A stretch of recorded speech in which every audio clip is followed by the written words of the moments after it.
most important of the founding fathers, Thomas Jefferson and Alexander Hamilton.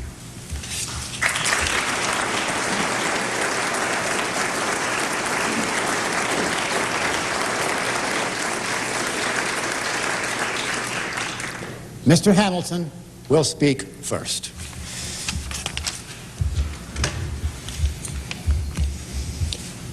Well, good evening, Americans.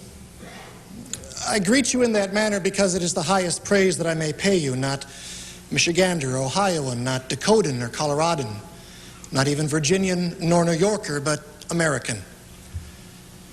Alone among the founding fathers, I had what one might truly call a foreign birth. And you must understand a bit about me to understand why the praise American is the highest I may give. I was born in the Caribbean on the island of Nevis, 1757. My birth was somewhat awkward. I myself wrote that my birth was not without blemish. My parents were married, but sadly at the time of my birth, not to one another. The result was a certain challenge. My brother and I were born of my mother and my father, James Hamilton. My mother's first husband, a man named Levine, was an evil man. He beat her and he had her thrown into prison when she defied him, and she fled. And my father, unfortunately, James Hamilton, was a man of interesting character, but was not a profoundly responsible man. He abandoned the family. He went away on a business trip, which extended some 30 years, and never returned. But he was the son of a Scottish lord. Indeed, I therefore was the grandson of one, and wrote in response to one of Mr. Adams' many attacks on me that I had better pretensions than those in this country who plume themselves on ancestry. But Mr. Adams called me a number of things in response to my birth situation. He called me that Creole, that little man, though I was 3 inches taller than he. He called me the most indefatigable intriguer in the United States and quite possibly the world. And most famously, he called me the bastard brat of a Scotch peddler. We called him your rotundancy. But from that birth, I think I alone among the founding fathers was freed of the notion, the worship of state. The problem in so many of the hearts of the founding fathers was an attachment to their homeland that did not allow them to see nationally. Mr. Jefferson, a very wise man, once wrote, "What a difficult thing it is to be 300 miles from one's country." He was in Philadelphia, referring to being away from Virginia. In his magnificent law library at Monticello, he filed the law books of the other colonies under the heading Foreign Lands, and as president, referred to the national government as the Foreign Department. Having arrived at the age of 16 on the shores of this country, I always respected the nation more than the state. As I say, you must know a bit about me, so let me describe my education, my military service, and my government service very briefly before Mr. Jefferson speaks. It is difficult for me to speak shortly, as on the 18th of June, 1787, at the convention in Philadelphia, I outlined my ideas for the new Constitution, and it took me 5 full hours of speaking. It about killed Mr. Madison, who was trying to do a verbatim transcription. So to speak in just a few minutes is difficult, but I shall try. And you will notice certainly a difference between Mr. Jefferson and myself. In hindsight, I must reflect on the fact that I was not particularly likable in many circumstances. I was, in the words of one, vain, indiscreet, and opinionated. That was the opinion of my closest friend.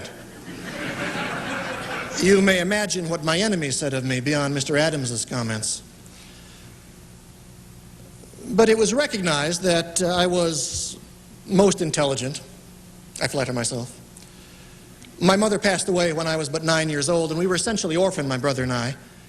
He was apprenticed to a carpenter, and I, in the first great fortune of my life, to a man named Nicholas Kruger, who ran what you would today call an import-export company in the Caribbean.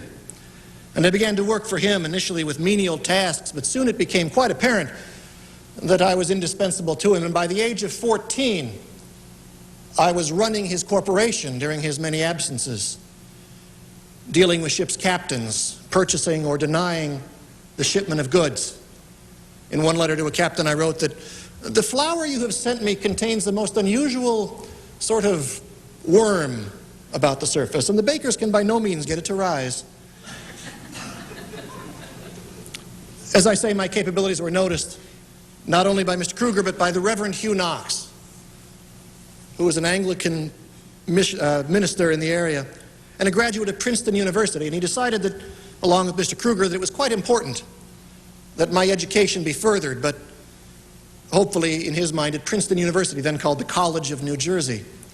But it was also recognized that having attended no real formal schooling, having simply educated myself with countless hours of reading, I would need to accomplish what you in your day might call your K through 12 education.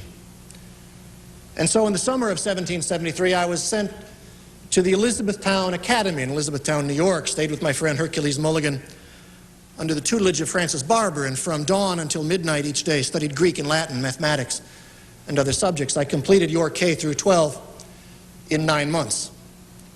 And at that point, I approached the Reverend Witherspoon, who was the director of Princeton University. And with the characteristic modesty that you may already be detecting, I said that I wished to be admitted as a student on special status. I wished to take the courses that I thought I should take, in the order and at the speed that I thought I should have, and I would inform him when I was finished with his university. Recognizing my talents, he approved the notion but sent it to the Board of Trustees, and unfortunately the Board of Trustees remembered an experience similar several years earlier with a young man they thought equally capable who suffered a nervous breakdown at the end of his time. His name was James Madison. And this lesson they felt important enough to deny me admission, so instead I attended what was known at the time as King's College, later known as Columbia University. My education was interrupted by war, and I began to feel certain patriotic stirrings as the British became, in my judgment, more and more oppressive. And as a lad of 18, began to publish widely on the revolutionary cause. A man named Samuel Seabury, a Tory, published a pamphlet in which he said, "It is appropriate for the British to tax us." So I replied, he had signed it The Farmer, and I replied with a document known as The Farmer Refuted, in which I said, "The sacred rights of mankind are not to be rummaged for among old parchments or dusty records. They are written as with a sunbeam on the whole volume of human nature by the hand of the divinity itself, and no mortal power can obscure or erase them." And as I published, I began to prepare for war.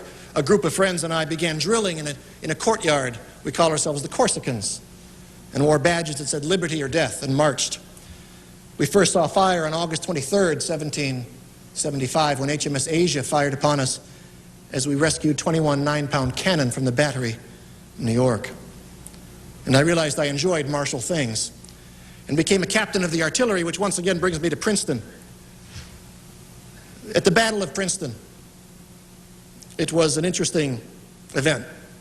Our army had not had great success, but in these two battles, Trenton and Princeton, we were quite successful, capturing over 900 of the enemy, including an entire band in their underwear, who they had not prepared for our attack. And I noticed, happily, as I commanded my 68 cannon on a ridge overlooking Princeton, that the British generals had taken refuge in a building called Nassau Hall, which is the only building at the time of any significance on the campus of Princeton University. I had 68 cannon. It was a military target. So one might say that in a rather dramatic way, I did finally achieve my admission to Princeton University. About this time, I become known to a number of people for my, I flatter myself, my intellect and my bravery. I twice turned down major generals who wished me to become their aide-de-camp, but a third major general asked me, and I was unable to decline, because one does not decline an invitation from General Washington. And I became one of several aide-de-camps, but who quickly became the most important and most trusted aide that he had. I stayed with the general for 5 years. Aaron Burr was named an aide, and he lasted 10 days. He was discovered to be opening the general's private correspondence and reading it, and that was not acceptable with General Washington. Unfortunately, the General and I did have a disagreement of opinion on one occasion, and a squabble resulted in which I left his employ and was able to fight at the Battle of Yorktown, leading the first attack, the first man over the wall at Redoubt Number 10, the critical British emplacement. And so you cannot really understand me without knowing something about my military background. But you must also know something of my government service and my education. I've told you of my education, but I became, at the age of 32, the first Secretary of the Treasury under President Washington. It is interesting, I think, to note that General Washington bypassed his brother Virginians for his closest aide and his most important minister. General Washington and I were quite close, and it was a very important relationship to me, and I was honored to be his Secretary of the Treasury. Which brings me to the main reason I am pleased to be with you tonight. At the end of my life, much of what I believed in, much of my world had fallen into shadow. My beloved firstborn Philip, who I called my eldest and best, had died in a duel protecting my honor. His sister Angelica had lost her mind with grief, and for the remainder of her life talked as if Philip was still alive and sat at the pianoforte playing over and over again the songs of 1801, the year in which her beloved brother had died. So I had family tragedy. In addition, Mr. Jefferson had achieved the presidency, and more ghastly than that, with my aide, and began a pattern of trying to disassemble everything that I had worked for: the Navy, the economy, the National Bank. And I was quite unsure as to whether the shadow that had fallen over my life was a long winter's night or perhaps a brief eclipse. And I am so pleased to be with you tonight because it is very clear, by every measurable means I know, that it was the briefest eclipse. You are today a thoroughly Hamiltonian nation. You think as the United States. You are the richest, most powerful, safest, best-fed, healthiest nation, not simply on earth, but that has ever been on earth. And I flatter myself you owe at least some portion of that to me. The economic system, the judicial system, the electoral college,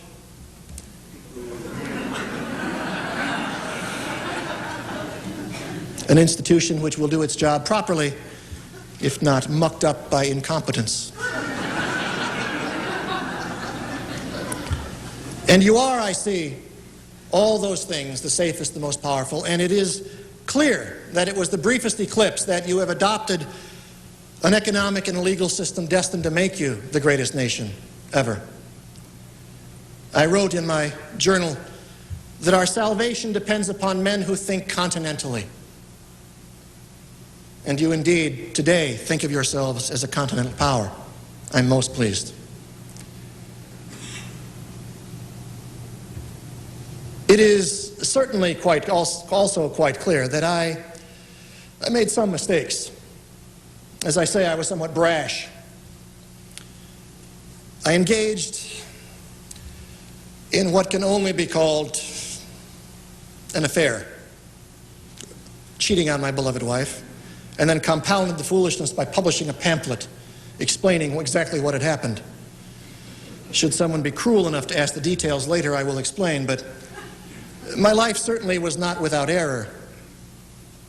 But as I say, it is a wonderful, wonderful opportunity to see what you have become. It is also important to be here because of, how shall I say this delicately, major flaws in your educational system. You are taught many things in your primary schools about the founding, and many of them are quite wrong. The notion of founder's intent. I ask at the end of the evening if, when you've heard Mr. Jefferson and myself, you will believe there was a single founder's intent.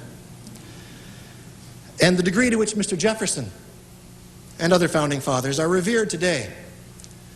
And it is quite a privilege to be before you tonight in hopes that I may in some way correct the public record and explain a different perspective on our founding period. I thank you very much, and I await your questions.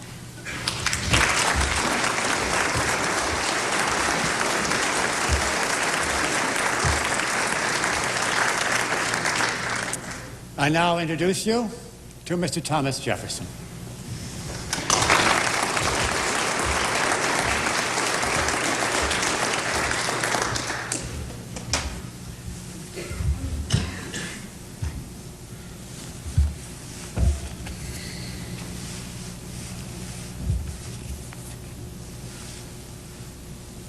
My dear citizens, let me begin by thanking you for inviting me into the American West. Although I purchased the Louisiana Territory from Bonaparte in 1803, thus doubling the size of our republic with a single stroke of my pen, and though I'm considered by some the foremost architect of our westward expansion as a nation, the fact remains that I never traveled farther than 50 miles west of my birthplace in Virginia. I would have loved to have accompanied Zebulon Pike up the Mississippi River during my administration in search of the source of that magnificent stream. And I would even more happily have accompanied my protege Meriwether Lewis up the Missouri in 1804. Mr. Lewis was my private secretary in the White House for 18 months before his famous expedition began. But in spite of my fascination with the West, I was never able to disentangle myself from the disagreeable burden of politics. I also must apologize in advance for two things. First of all, I have no stomach for debate. I would never have agreed to this discussion in the course of my lifetime. I see that no good can come of it. Dr. Franklin, the greatest American of my period, said it was his principle never to engage in public disputation for any purpose. Dr. Franklin said no one is ever persuaded by public dispute, but it frequently leads to duels. I suppose I should say if anyone ever is in a position to know that, it is Mr. Hamilton.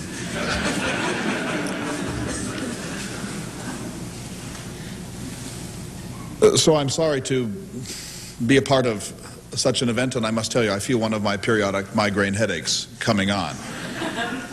Secondly, I am not an orator, unlike Mr. Hamilton, a brilliant orator. I was unused to public speaking. I'm shy. I'm a retired president. I said once in a private letter that I could not in public raise my voice above the level of a whisper. I gave as few speeches in the course of my lifetime as possible, and all of them were failures. When I stood reluctantly for the presidency in the year 1800, I said to my closest friend and political collaborator, James Madison, I will agree to stand for this office on one condition, that I need make no public appearances whatsoever. So it is with some trepidation that I stand before you tonight. Let me start, I think, in the best possible way by outlining the areas in which Mr. Hamilton and I agree. We both had a high regard for George Washington. We both despised Aaron Burr. Such were our agreements.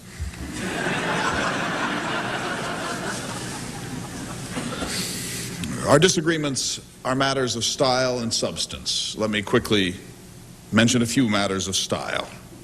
I mean no disrespect in this regard. Some of these are constitutional issues which are based upon the accidents of our birth, our upbringing, our education, our families, and so on. But for example, Mr. Hamilton wrote his first extant letter as a child. And in his letter he said to his friend Edward, "Ned, I wish there was a war." I could never have written such a letter. I consider war to be barbarism. As a figure of the Enlightenment, I believe that it was too late in the world's history to solve our disputes through bloodshed. I look forward to a period of international arbitration, or at least tolerance, and as an alternative to war, I infinitely prefer economic embargo, economic coercion. But for any human being to wish there was a war, to believe that war brings glory to an individual or to a nation, is, in my opinion, unenlightened. My first letter is about education. It was written to my guardians, and it was In short, a discussion of my urge to move up to the College of William and Mary to more efficiently pursue mathematics and classical languages. So Mr. Hamilton is a warrior, and I am a pacifist. Secondly, and this goes back to public speaking, I admire Mr. Hamilton's ability in front of a group. He would call it a mob. But Mr. Hamilton, in defending the Jay Treaty in 1795, one of the most controversial treaties in American history, actually gave a brilliant speech in New York City, a speech in which he was jeered and, in fact, stoned. But he persevered, and his persuasiveness was enormous. I could not have given such a speech. I could not have given it to a crowd of well-wishers, much less to an antagonistic group. Third, I could not, in the election of 1800, have published a pamphlet to the world denouncing John Adams, the President of the United States. Mr. Hamilton wrote a pamphlet, Mr. Hamilton, a Federalist, about the Federalist candidate for the presidency. In other words, a president of his own party, an incumbent president. And his pamphlet said that President John Adams was wholly unfit for public office. This was the most self-destructive act in Mr. Hamilton's life of self-destructiveness. It helped to cost John Adams the election of 1800, and frankly, I believe that it ruined Mr. Hamilton's political prospects. I could not have published a public pamphlet on any subject, but I certainly would never have betrayed my own political party. Fourth, I could not have written a public pamphlet outlining a sexual misconduct. And yet Mr. Hamilton did. In order to save his public career as the Secretary of the Treasury, he wrote a pamphlet admitting to a breach of marital etiquette. He has already offered to tell you all about it. I will leave that to you to ask. Nor could I have traveled outside of my portfolio as the first Secretary of State to have undertaken activities that belong to the portfolio of the Secretary of the Treasury. The cabinet was just being established in my time, and Mr. Hamilton routinely traveled out of his own portfolio in the Treasury to interfere in the War Department, and much more to my chagrin, in the Department of the Secretary of State. He considered himself truly to be the Prime Minister of George Washington's administration. And he felt that it was within his purview to invade the labors of his fellow cabinet members. I could not have done this even if my fellow had been James Madison, who might have welcomed it. I could not have written of General Washington after his death that he was an aegis very essential to me. Mr. Hamilton wrote this sentence, that Washington was an aegis essential to him, meaning that Washington had been his protector and his shield against criticism. I revered George Washington, and I could never have seen him from a position of utility. And finally, I could not have fought a duel. I had several opportunities to be engaged in affairs of honor during the course of my lifetime. I was able in each instance to duck those duels. I consider dueling to be barbarism, and I was sorry twice when I learned the news of Mr. Hamilton's death in July of 1804. Sorry because I consider it a sad ending to a great career. I have deep respect for Mr. Hamilton's capacities. In fact, I said he is a host unto himself, a colossus of the anti-Republican forces in the United States. Anyone who failed to respect Mr. Hamilton failed to see squarely the opposition. And so my respect for Mr. Hamilton is of a man of enormous potential and capacity, unfortunately a man whose vision was corrupted by Anglomania. But I was sorry to see him dead, and even sorrier because he left his family destitute. And death by dueling, especially when there was a family of survivors, including young children, only points to the silliness and the tragedy of that medieval practice of honor. Such are questions of style. Now quickly, let me mention just two or three of substance. Mr. Hamilton believes in his heart that mankind is not capable of self-government. In his famous speech on the 18th of June, 1787 at the Constitutional Convention in Philadelphia, I was not there, I was in Europe, he said, "The people are the beast, they are the rabble, and they are entirely incapable of self-restraint." In other words, Mr. Hamilton does not trust you to manage your own affairs. He believed that the people are childlike, that they should be consulted because they are sovereign in some philosophical sense, but they needn't be listened to overmuch by their betters.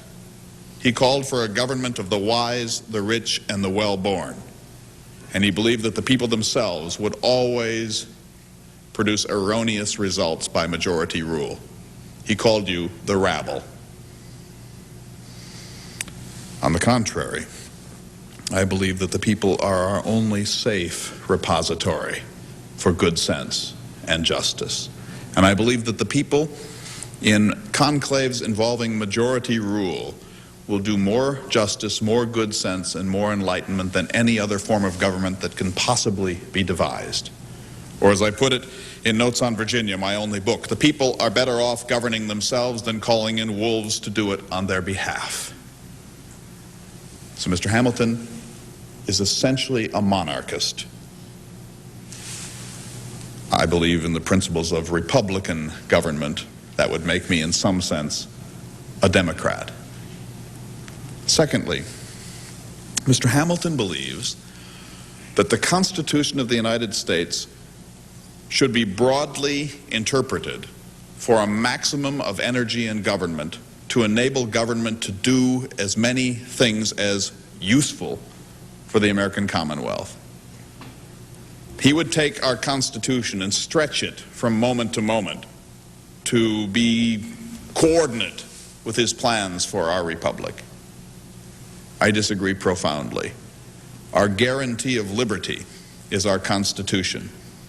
It drives a boundary around the powers of government.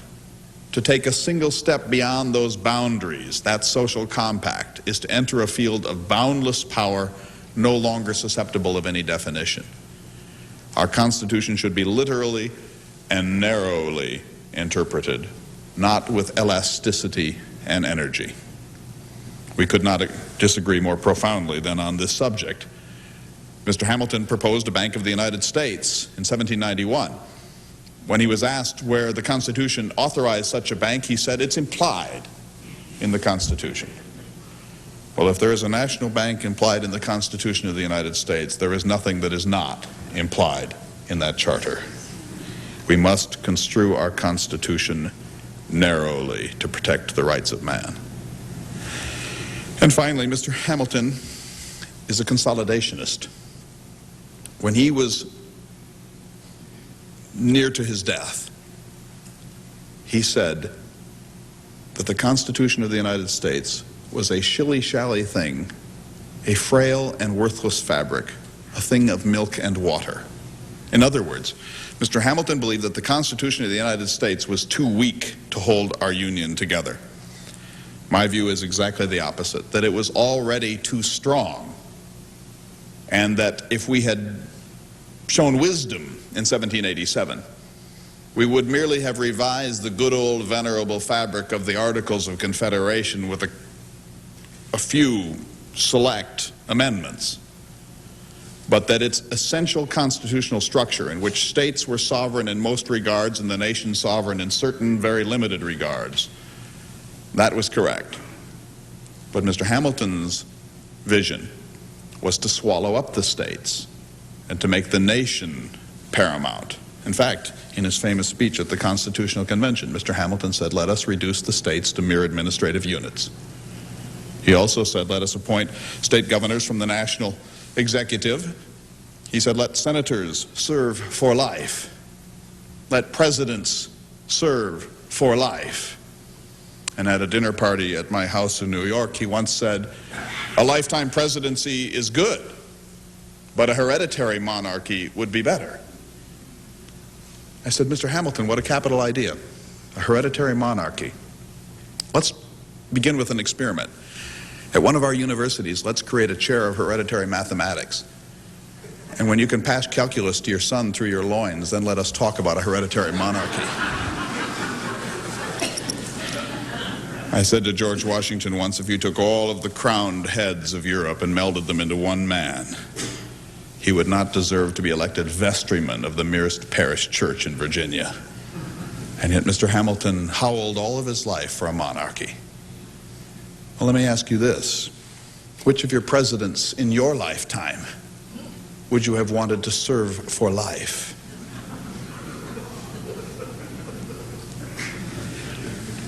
Let me summarize. Mr. Hamilton stands for power, government, energy, the elite. And he believes that a standard principle of glory in a nation's destiny is warfare. He despises you, the people. He believes that he can govern on your behalf better than you could ever do. And he believes, finally, that the destiny of this great nation is for industrialism, thus ignoring the beautiful fact that we are the Garden of Eden. 97% of the American people were farmers in my day. I believe that as long as we are a pastoral nation, we will be the happiest, most virtuous, and freest people who ever lived. But when we follow Mr. Hamilton's industrial urban plan, then we will become just another nation, getting and spending, seeking power, fighting wars, squabbling endlessly over the distribution of things. No, the purposes of the American Revolution are higher than Mr. Hamilton saw, and that revolution is not done in your time. I urge you to repudiate Mr. Hamilton. Do not stone him, but repudiate him.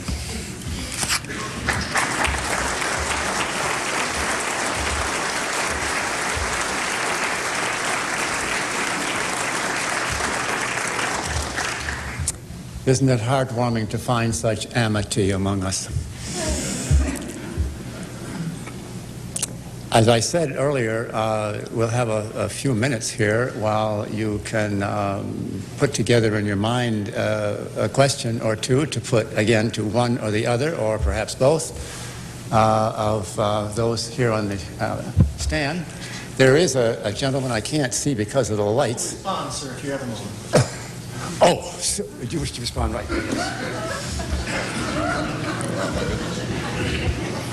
I sense a vituperative spirit creeping into the evening. What you have seen is classic Jefferson. The only thing unusual about what he has said is not that they are half-truths, but that he didn't hire someone to publish them on the government payroll. Who among you shall be judged by your first extant letter? And is so common with Mr. Jefferson's response to my writings, he pulls a single sentence. It was a letter written to my good friend Ned Stevens during a time of desperate poverty. I grew up, as I say, in the Caribbean, much of that time on the island of St. Croix, where the slaves outnumbered the whites 12-1, and we were at the very bottom of white society. It was a ghastly existence. I would do anything. But the full quote, sir, is that I would risk my life, but not my character, to exalt my station. Ned, I wish there was a war. In your day, this may seem shocking. In my day, the way many men who were not born to greatness, not born rich on a mountain in Virginia, would rise is through military service. Mr. Jefferson speaks wisely in terms of our disagreements on an agrarian utopia or an industrial society. And from time to time I am asked, would we not be better off in a world in which Mr. Jefferson had won? We were all living on farms, producing that which we could, bartering with our neighbors for what we could not produce, and in the evenings playing our violins and reading our Thucydides. And it is a pleasant-sounding life. And I will ask this person, if he's of the current day, I will say, what will you give up in order to lose the industrialized society? Will you give up your television machines? And they will always say, oh, indeed, yes, it's a terrible thing. And I say, will you give up your refrigerators? And they pause and think briefly and say, yes, we would do that. And I say, will you give up your children's antibiotics? Mr. Jefferson does not offer you a cost-free way to live in utopia. Mr. Jefferson was an interesting man. He was certainly a brilliant and capable man, but he was a man who, as we've seen tonight, is careful with what he says. And I will be happy to correct the public record again as is necessary during the evening.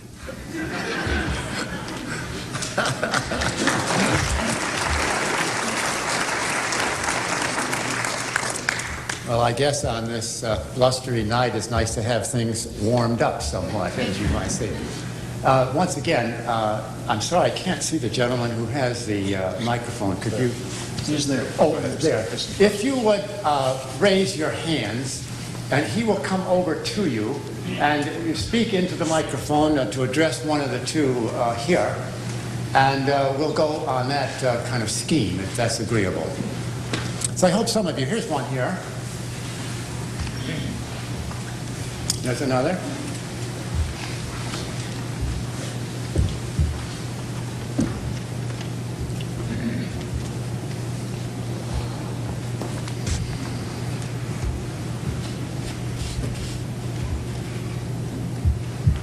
We often hear that the United States is a democracy.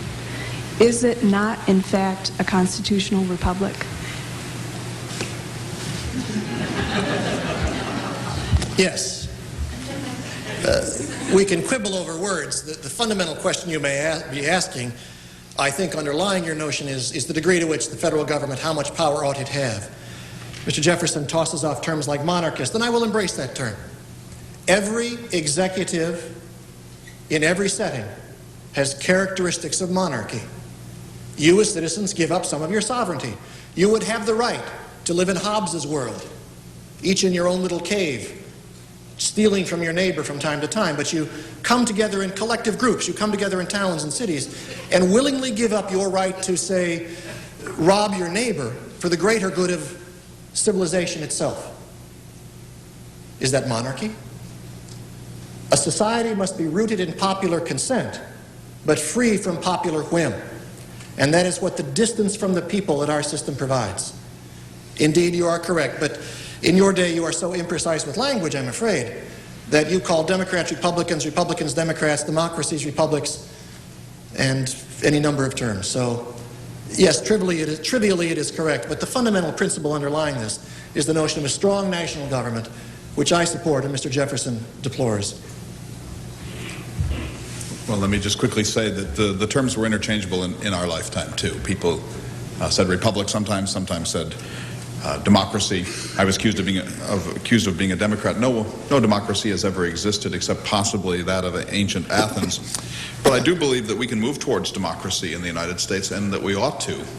A republic is a constitutionally limited system based upon a written constitution in which the people are sovereign. And we are a republic to the extent that each branch of our government leans upon the will of the people. Now, certain hedges were elected against the will of the people by the founding fathers who met in Philadelphia. One of them, the Electoral College. The other is the indirect election of senators. The Supreme Court, the judiciary, whose philosophies were largely articulated for this country by Mr. Hamilton in Federalist 78. All of those are ways of distancing our government from what Mr. Hamilton likes to call the whimsies of the people, but what I would rather call the will of the people. But it seems to me that we can move towards democracy, and my vision was of a decentralized one, a national government that took care of certain very limited national and international problems, defense, a squabble between Delaware and Rhode Island. But every other important activity of government took place at a state or local level. So a tiny national government with certain enumerated powers, rather stronger state governments, stronger counties still. And the center of our national public life would be wards or townships or hundreds, as I sometimes called them, 100 farmer citizens coming together in a public square. And they're conducting actual democracy.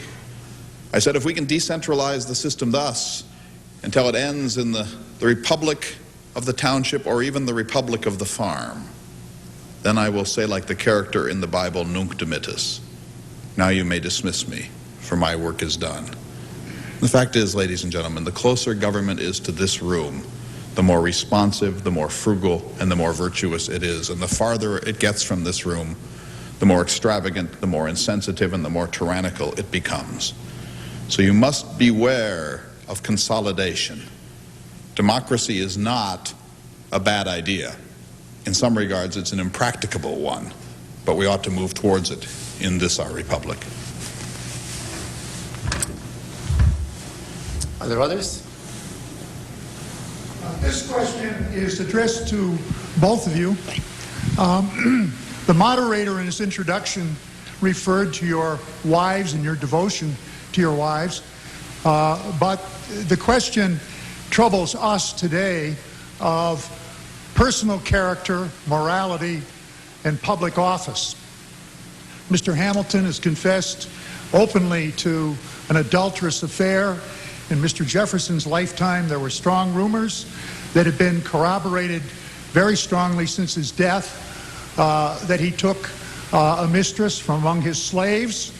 Both of you then have a certain amount of experience with this matter. Could you just quickly give us an opinion on that? The other question, part of the question, has to do with your view of the role of the courts, that is, in the interpretation and application of the law. So morality and courts are my question. Well, let's do morality first, and then, time remaining, we'll turn to an issue like the judiciary. I will be brief because I know Mr. Hamilton is eager to tell you what he wrote in that famous pamphlet. I will just say this, sir, you are a ruffian and you do not deserve an answer.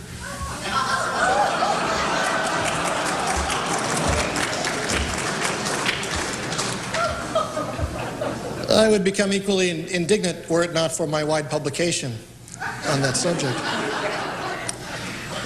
I will briefly speak to this, and I will quote Mr. Jefferson, actually, and say he spoke very wisely when he wrote that the earth belongs to the living.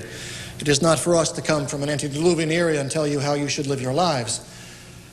You must decide on your own. I can only speak of how this would have been treated in my era. The reason that I published, and I will spare you the multiple pages of detail, was because of an effort to blackmail me. And I was forced to choose between an attack on my character as a public servant and my character as a husband. There was no choice. I could not allow myself to be suspected of speculating with public funds. To make a very long story only slightly shorter, in Philadelphia I was approached by a woman, Maria Reynolds, who stated that she had been abandoned by her husband, and as a fellow New Yorker wondered if I could render some aid in her return to New York. I confessed that I did not carry any currency with me, but that if she would tell me where she was staying, I would stop at a financial institution in the evening and drop off some small contribution. And I did so. I went to the bank and then was shown to her bedchamber, and I later explained it in the pamphlet this way. I said, I reached in my pocket and handed her the note. A conversation then ensued in which it soon became evident that other than pecuniary consolation would be acceptable.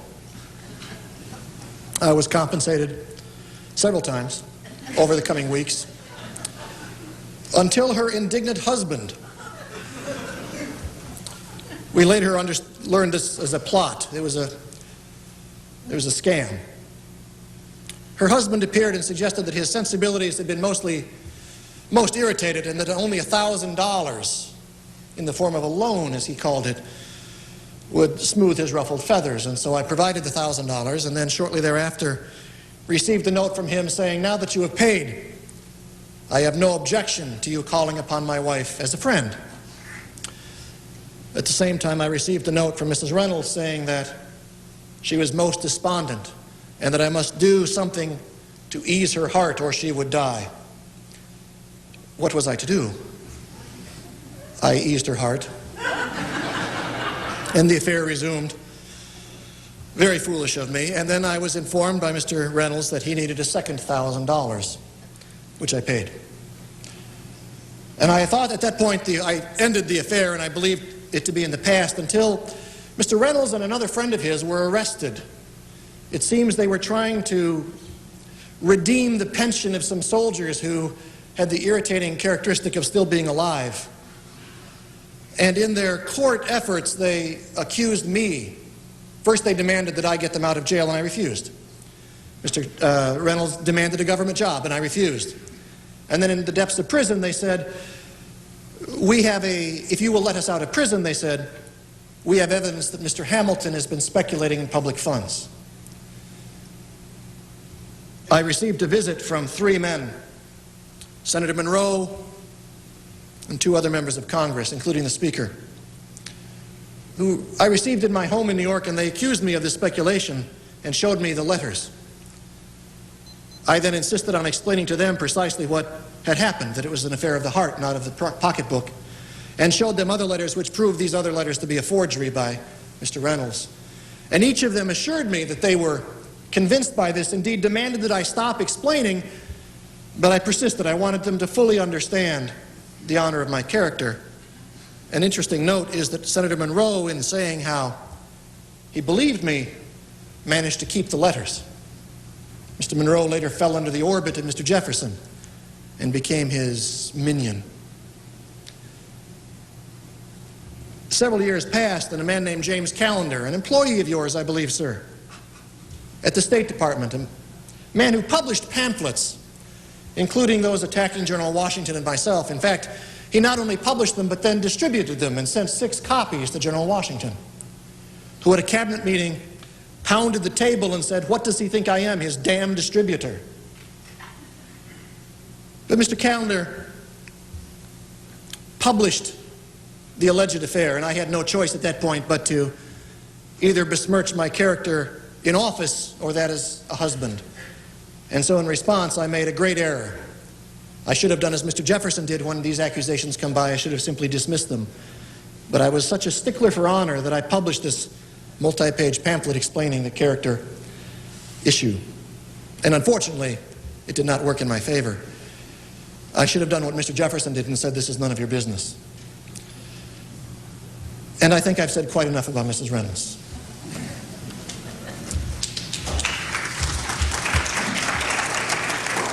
May I just say for the record that James Callender was never an employee of the State Department of the United States. As to judicial review, let me just quickly say that judicial review is a very puzzling and I think erroneous concept in jurisprudence. Judicial review is the notion that 9 unelected, unaccountable, and indeed unimpeachable beings can sit in splendid isolation and overturn the will of the people as enacted through their legislative bodies. Let me remind you of the theory of a republic. A republic leans on the will of the people. The most Republican branch of our national government, therefore, is the legislative. And of the 2 houses of Congress, the most Republican, of course, is the House of Representatives. Frequently elected, closer to the people, more numerous in its list of representation. That's the body closest to the people's will. Every other branch is less Republican as it veers farther from the actual sovereign. The least Republican branch of our government is the judiciary. I saw it as a court of highest appeal. I did not believe that it had powers of judicial review. In fact, judicial review is not a part of the Constitution. You can read your Constitution and never see it articulated. Judicial review was imposed upon the Constitution in 1803 by my Virginia cousin John Marshall, the Chief Justice, who traveled out of the case of Marbury v. Madison and imposed that anti-Republican doctrine upon our Constitution. I consider that ruinous for the theory of a republic. I believe that the people must be trusted to govern themselves. And if we must have judicial advice, then it seems to me that each branch of government should engage in it, that the legislative should interpret the Constitution, that the executive should interpret it, that the judiciary should interpret it, and indeed the state governments, but there should not be one final arbiter of the theory of the Constitution. And if these bodies can't agree, then the remedy is to call a new constitutional convention and allow the sovereign to sort it out for themselves.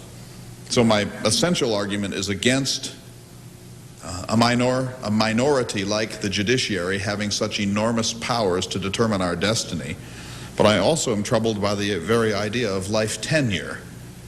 A judge serves for life on good behavior.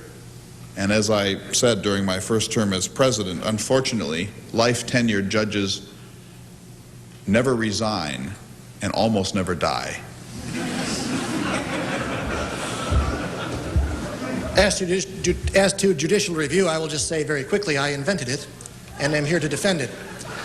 In the case of Rutgers versus Waddington, a Tory who was demanding, it's a complicated case involving an alehouse in New York, British occupation, but a fundamental principle of law that I created in that case was the notion that the intent of the legislature cannot be defined with great precision. If they say the law shall be obeyed, precisely what does that mean? An incredibly narrow definition? I think not.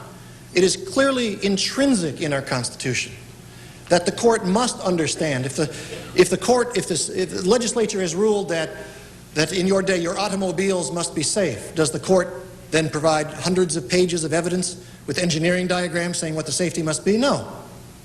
I'm sorry, the legislature, I should say.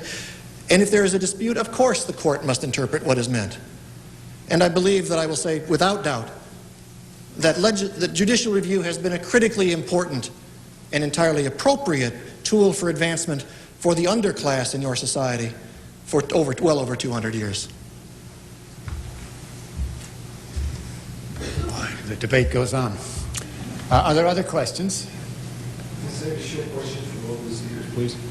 Mr. Jefferson, historians have described you as an anti-imperialist, and you yourself have talked about wanting to limit the power of federal government. Yet you were responsible for the Louisiana Purchase, which doubled the size of the United States. And Mr. Hamilton, I'd like to ask you a personal question. Your contemporaries have dismissed you as an opportunist, and they say the affection in your relationship between General Washington was all one-sided on his side. I'd like you to discuss your relationship with General Washington, please.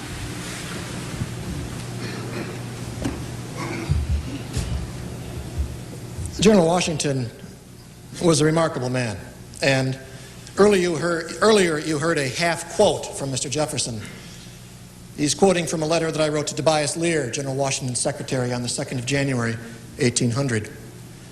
And I did indeed say the general was an aegis very essential to me, but what I said first was that perhaps no man in this country has greater cause to regret the loss than myself. I have long been indebted to the general, and he was an aegis very essential to me. If glory in one world can secure happiness in the next, his fate is secure.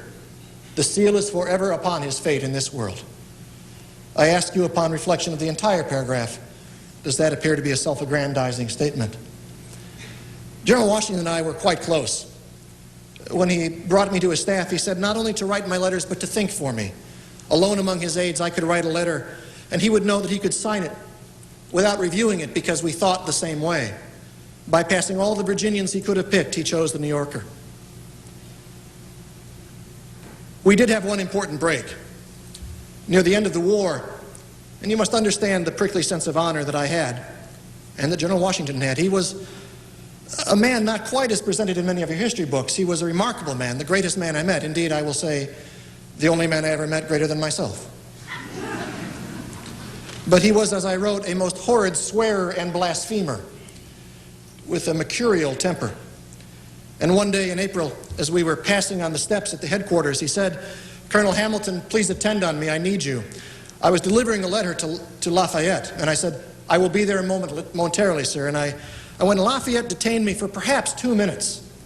And when I returned to the base of the stairs, General Washington was at the head of the stairs in a rage. And he said, "Colonel Hamilton, sir, I tell you, you treat me with disrespect. You have kept me waiting at the head of these stairs these 10 minutes. I tell you, sir, you show me disrespect. In your ear, that may not seem as a great insult. In mine, it could easily have led to a duel." And I said in response, "Sir, I did not intend it, but since you feel you must say it, we must part." And I walked away. Within just a few minutes, General Washington had realized what had happened, and he sent emissaries to me in an attempt to get me to withdraw my resignation. Lafayette was overcome with grief over the thinking that he was the cause of this. I stayed on his staff just a few more weeks, constantly demanding the combat command, which ultimately, as I've told you earlier, I was given at Yorktown. But we did have a rapprochement. And indeed, at the height of the Maria Reynolds affair, I received a gift from General Washington. We called it a wine cooler, a silver set designed to hold 4 wine bottles to cool them. And he said, not for any intrinsic value of the thing, but just as a demonstration of my sincere affection and regard. So at the height of the scandal, the greatest man in America sent me a note saying he still held me in high regard. And so when I wrote to Tobias Lear saying no man in this country has greater cause than I to regret the loss, I was most sincere. He was a remarkable man, and I always felt very, very close to him. And I shall say nothing against him. I too agree that General Washington is an extraordinarily great exemplar of American virtues, and one of my joys was being given the key to the Bastille to bring back to this country to present as a gift of the French Republic to George Washington. The French rightly knew that their revolution could never have occurred without our example, and George Washington was the very center of it. He was a world historical citizen, even in our own day. I take it that the questioner believes that there's an inconsistency in my having purchased the Louisiana Territory, and I suppose that's true. But let me just say, first of all, that I'm an ardent imperialist. I believe the United States should control this entire continent from the Atlantic to the Pacific, and indeed from the North Pole to the bottommost tip of Cuba. I don't like it that Canada exists. Every time there was a war scare during my lifetime, I wrote a letter to Mr. Madison saying, let's go invade Canada and get it over with. The sooner we remove the British entirely from this continent, the better off for liberty. And I said to Mr. Madison, I don't wish to appear to be over-ambitious. Yes, all of Canada.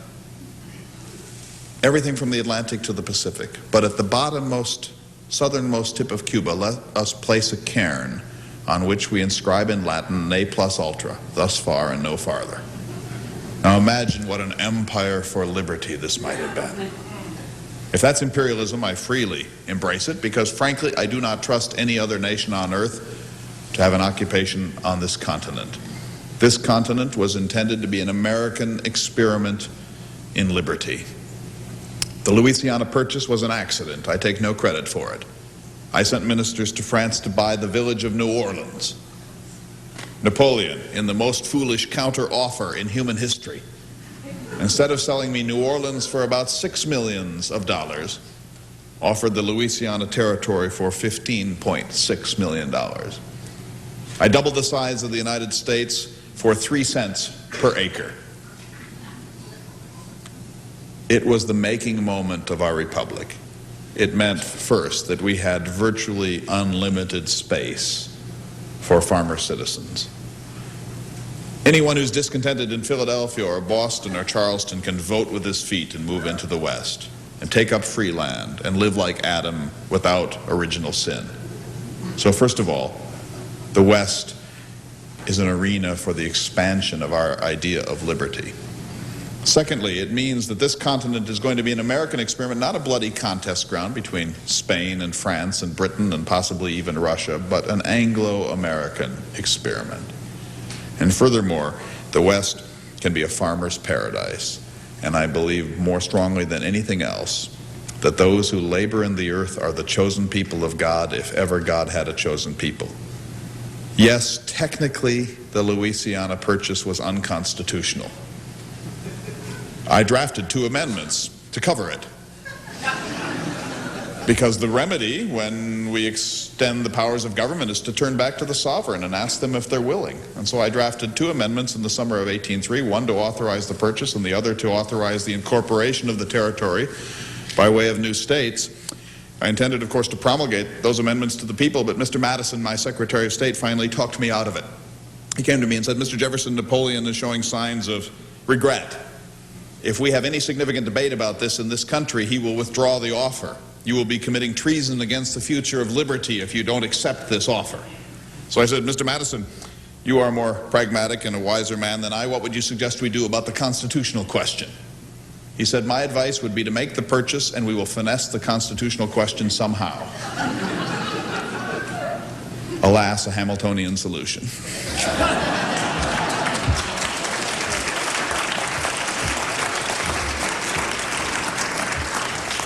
That's wonderful. Are there others? Can the gentleman?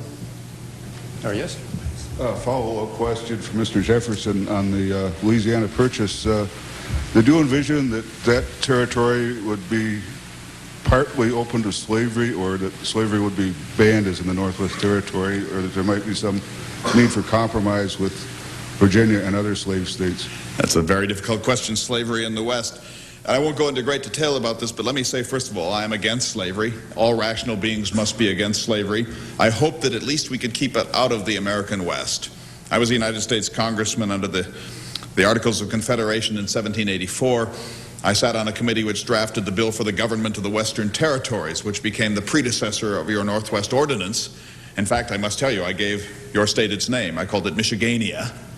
I also outlined 13 other states in the Ohio Valley, but not all of them received the names that I had proposed. I proposed Michigania, Illinois, Polypotamia, Metropotamia, and others. But George Washington felt perhaps these had too much of Greek and Latin to be acceptable. But it is certainly the case that I planned for the West, and in that 1784 ordinance, I forbade slavery to cross the Appalachian Mountains anywhere in this country. That provision of the 1784 land ordinance failed of passage in the Congress of the United States by one vote. Imagine it. The man who could have prevented your civil conflagration was too ill to be brought on a cot into the halls of Congress.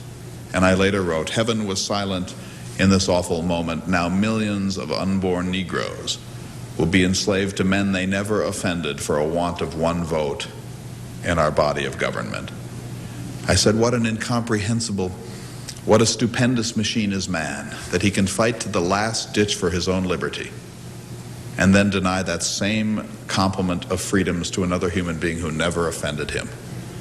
How humans can live with this contradiction, I can't say. But I know that I am a principled antagonist to slavery. You might say, then, Mr. Jefferson, how could you own 200 slaves? It is possible that I am a contemptible hypocrite. But I will tell you this, being born into a world of slavery is like having the wolf by the ears. You can't hang on, and you can't let go. It is a classical, tragic dilemma. And none of us who were Southerners were able fully to extricate ourselves from the morass of slavery. In my book Notes on Virginia, I came as close to a confession as I ever did. I said, the man must be a prodigy whose manners and morals are undepraved by such circumstances, because slavery degrades both Negro and his master.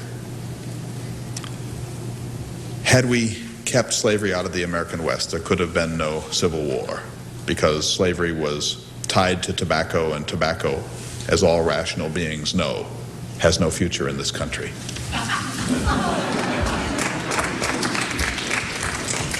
If I just may say, it was Mr. Jefferson's intercession in 1784 that led directly to the fact that when the Northwest Ordinance was passed in 1787, it contained an express provision forbidding slavery north of the Ohio River. And those who passed that were very open and free of crediting Mr. Jefferson with such a prohibition. Yes, gentlemen, along the lines of the presidential conflict that's going on now, in 1800, Mr. Jefferson, there was also one that existed between you and Mr. Burr, where I believe there was a tie. My question is, with the foundational differences between yourself and Mr. Hamilton in politics, to what extent did you possibly collaborate to solve that situation in 1800? There was no collaboration between Mr. Hamilton and myself, but it proved that he was my champion, and I'll let him explain that for himself. He did call me an intellectual voluptuary, which I rather liked, actually. And I would say to Mr. Hamilton, if you're going to be a voluptuary, an intellectual is the best sort. The election was contested. There was no separation of balloting for the presidency and the vice presidency in my day. The founding fathers made only one fundamental mistake, and that was that they envisioned a nonpartisan constitution. And so the Constitution did not anticipate the rise of faction or the rise of party. That only lasted through the presidency of George Washington. But once Washington retired, as he insisted upon doing after 2 terms, partisan politics really had taken root, and they have characterized American elections ever since. So my vice president was to be Aaron Burr. John Adams was my opponent. I defeated John Adams in the election. I had 73 electoral votes. He had 69. He was clearly retired. But because there was no separate balloting for president and vice president, I tied technically with Aaron Burr, who each had 73 votes.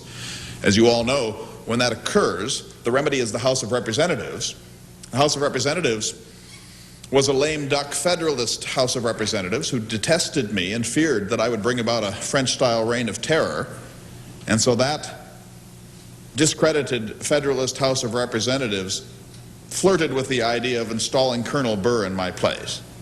Now let me say, and I think Mr. Hamilton will agree, that every American knew that I was to be the president and Burr the vice president, so this was not an issue of ambiguity. But Burr flirted back with the Federalist junta, and it took 36 ballots in the House of Representatives before the Federalists finally grew weary and gave up. So we had a constitutional crisis of some significance in 1800, and in fact, Colonel Monroe, the governor of Virginia, my friend and protege, not my minion, actually, unbeknownst to me, had made contingency plans to march an army into our District of Columbia to take back the presidency for me in the case of a Federalist junta. I did not know that. Had I known that, I would have not given it any encouragement. But notice how close we came in 1800 to civil war. When I was finally inaugurated on March 4th of 1801, my friend Margaret Bayard Smith was in the Senate gallery. After hearing what she could of my inaudible first inaugural address, she went back to her house and she wrote one of the famous letters of American history to her sister, and she said, "I have today witnessed one of the most interesting events that a society can ever see. I have seen a peaceful transference of power from one government to another. I have seen a revolution in administration." Through most of history, she wrote, these transferences of power are attended with strife and riots and even civil war. But in this, our happy republic, we have transferred power from one government to another without a single nose being bloodied. That's the American spirit. Transference of power by ballot, not bullet. Transference of power with dignity and good sense, not with strife. Mr. Hamilton played a small role in this. I'll let him explain it.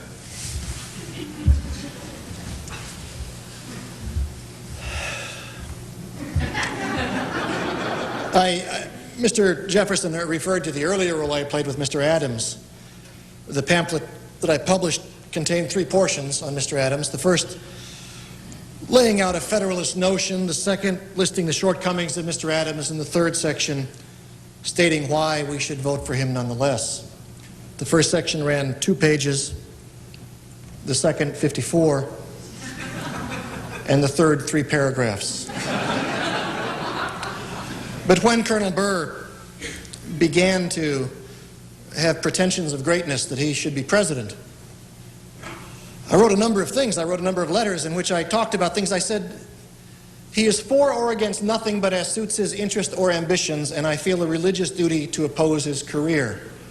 He took that somewhat personally. I wrote, if there is an embryo Caesar in America, 'tis Burr. And then an important letter to Oliver Wolcott during this debacle of the tied votes.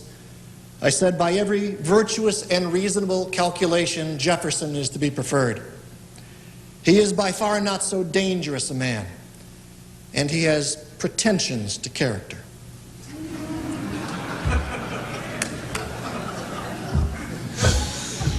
Oh, boy. Again, the beat goes on. Yes. It's hard for me to see where the... Mr. Jefferson, Go ahead. with reference to the Louisiana Purchase, how is it that Bonaparte sold to you and you bought land to expand what was then the United States when you were actually going to run over many nations of peoples? It wasn't unpopulated, and it wasn't without government, and it wasn't without people. How do you buy and sell a people's land?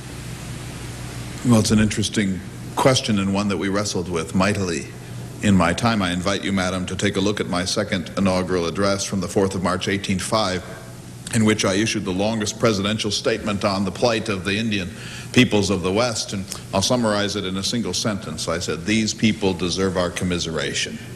After all, they only wanted to be left undisturbed." When I purchased the Louisiana Territory in 1803, this fugitive occurrence, this gift from Napoleon, I said specifically, we do not buy this territory in fee simple. We merely buy the first right of negotiation with the aboriginal sovereign. In other words, I recognized Indian tenancy, I recognized Indian right, and I knew that we must negotiate with a spirit of fairness and justice in purchasing lands from the native peoples. I'll quickly tell you my Indian policy, and then I'll say something about the dignity of Indians. My policy was this: to encourage the Indians of the Near West, the Ohio Valley, voluntarily to sell their lands to the United States government for just compensation. Voluntarily, that is, after a vote of the adult males of the tribe. Never forced removals. Just compensation, either compensatory land in the far west or rations in perpetuity, but that we mustn't expand the country by way of conquest. And secondly, I wanted these native peoples to move themselves beyond harm's way. What do I mean by harm's way?